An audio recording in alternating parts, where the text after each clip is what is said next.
Pemerintah Provinsi Sumatera Selatan berencana akan membangun museum baru, yakni Museum Kerajaan Sriwijaya, mengingat Kerajaan Sriwijaya merupakan kerajaan maritim terbesar. PJ Gubernur Sumatera Selatan Agus Fatoni menyebut, akan membuat Museum Kerajaan Sriwijaya untuk bisa menghimpun sejarah Sriwijaya dan seluruh peninggalannya sebagai kerajaan maritim terbesar di dunia, yang juga menjadi kebanggaan Sumatera Selatan dan Indonesia.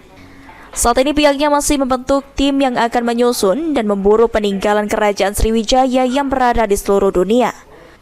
Pemerintah sendiri akan menggandeng semua pihak terkait dalam melakukan pengumpulan seluruh peninggalan kerajaan Sriwijaya tersebut.